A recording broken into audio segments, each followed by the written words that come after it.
Hello, everyone, and welcome to the DeSmogCAST, where we clear the PR pollution that clouds climate science and shed some light on the biggest environmental stories that you need to know about.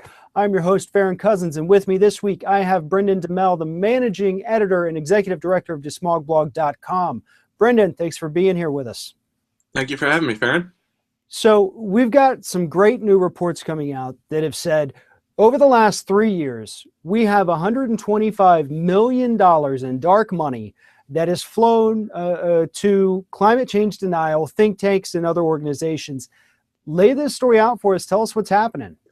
That's right. It was a great story by The Guardian, who dug into the tax records of these two shady groups called Donors Trust and Donors Capital Fund, who were set up about a decade ago to allow conservatives and whoever else to throw money into the dark money ATM, which is essentially an untraceable, for the most part, pack of money that gets distributed to think tanks and front groups like the Heartland Institute and CFACT and others who are casting doubt on climate science and attacking the EPA and clean energy and clean air and clean water.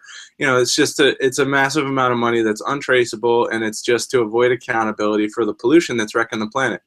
And because these groups are typically classified as the 501c3s, they're nonprofits. One, they don't have to disclose donors, and two, this money actually becomes a tax write-off for whatever dirty energy company happens to be pouring money in here.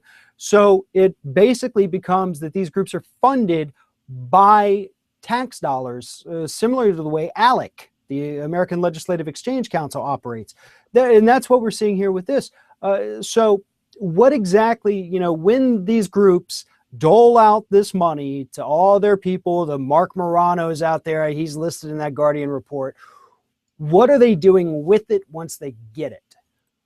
Sure. I mean, well, as you see with Morano and others like him, the Heartland guys, they'll hold these conferences like the Denial-a-Palooza that we saw last week, where the deniers got together in Washington, D.C. and tried to create news out of their, aging and dying message, that we don't need to worry about climate change.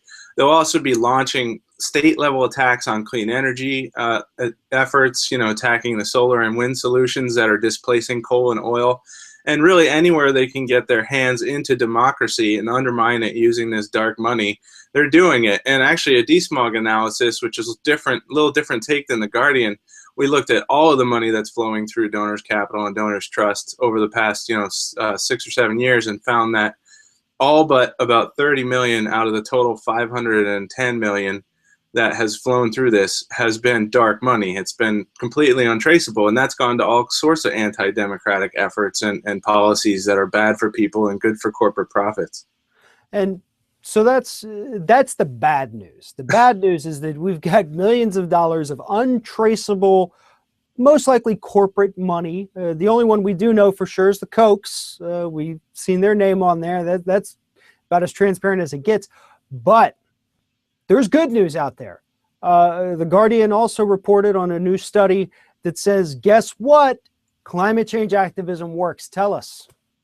That's right. I mean, this study looked at the United States only, but I'm sure it's, a signal for the whole world that, activism works, that in areas that have a lot of environmental community-based action, that they're actually living healthier and better lives. They've got less pollution, and that's a result of the age-old principle that if the people lead, the leaders will follow. And people are really getting out the vote for environmental champions and climate hawks, and they're making a difference in their own communities, whether it's fighting against fracking or bomb trains, or any threats to air and water. And in areas where people really embrace those, values, they're showing an impact, which is great to see. It is. And, it's really uplifting for people, because we just talked about the fact that $125 million is going out there to fight these efforts.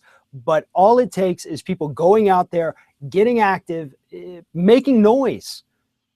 Yeah, that's absolutely right. It can win, and it is winning. And that, to me, is very uplifting, and it's always great to have some good news. And Brendan, thank you, because you're one of the foremost people out there fighting for us. So thank you for everything that you do.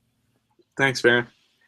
And that's all the time we have for right now. But this story and more you can find on DeSmogBlog.com, DeSmog Canada at DeSmog.ca, and DeSmog UK at DeSmog.uk. I'm Farron Cousins, and we'll see you next time. Thanks for joining us.